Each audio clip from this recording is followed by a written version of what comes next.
Hi, I'm Margie Mabey, broker and realtor with Town Favorites Realty at your service. I'm happy to report business is picking up, helping more and more buyers look for homes, loving every minute of it. But sellers don't think this is a chance for you to just kick back and relax. No, staging is still just as important as ever. But think of staging as staging for your five senses. I mean, there's the obvious one, the site when they first come in, things should be clean. When they say touch the counter, things shouldn't be sticky. But more into the sight sense, remember your closets are also being looked at. I know, you're thinking, but wait a minute, that's where I'm hiding everything when people come over. Here's the thing. You may be selling your house because you've outgrown it and you need more space. It could be a house that'd be perfect for a nice young couple or maybe a couple that's downsizing. But they're not going to see it as a house that has potential space once you get all your stuff out of there. They just see it as a house that doesn't have enough space. So think of it as pre-packing it. Act as though you're going to be moving tomorrow. If you went through that closet, would you be keeping every single item you have in there? No, you'd probably donate a third of it. And then there's some stuff that would just go off because it's another season that you're not wearing right now. Pre-pack. And that also includes all the knickknacks throughout the house. Again, we're selling space. So even if you know in your heart of hearts, why is this buyer thinking this way? This stuff's going with me. It's not staying behind. Buyer doesn't always see it that way. Next sense of taste. Didn't think this one would work in there, did you? Well, here's the thing with the sense of taste. I know they say when you're doing an open house, do cookies. It's homey. Well, here's the thing. You're doing a crock pot full of the evening's dinner. Guess what? Your buyer comes in and they realize, ooh, hey, I got to get home and start cooking family food at my house. I need to leave. And they're going to stop looking at your house.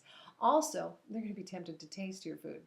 Shouldn't do that. I'm kidding. Another thing to keep in mind, another sense is sense of sound. I know you've heard that other realtors say, oh, leave some music on. It sets a mood. Yeah, but your mood might not be the same as the buyer's, and then it's a turnoff. Oh, and if you're thinking of leaving some sound on that, say, covers the street noises, well, your buyer just came from the street. They already know that this area is a busy area, and they're okay with that because they wouldn't be going further into the house.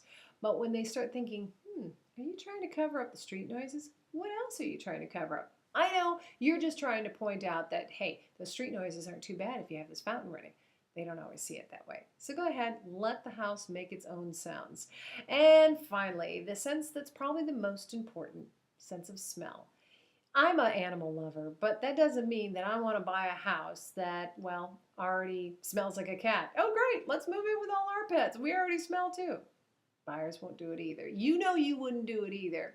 So please, get the pets out of the house. Ask a wonderful neighbor if they'll look after them for a while. Maybe pay that neighbor. Hopefully you might have some family member that would, think of it as a furry grandchild and look after them for you. Oh, and yeah, if it comes down to when you're selling, say, grandma's house, and she used to love that herd of cats she had, and yeah, she had carpeting, it's not a good mix.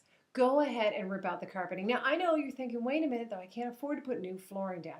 Well, here's the thing. If the carpet being ripped out really cuts down on the cat odor, a buyer can look around an unfinished floor. They think, oh, that's an easy enough fix, and I was probably going to do that anyway. But they can't smell around the cat smell. They're going to think that's going to stay. There's going to be no getting rid of it. It's your job to get rid of that smell before they walk through that door. Good luck staging for the senses.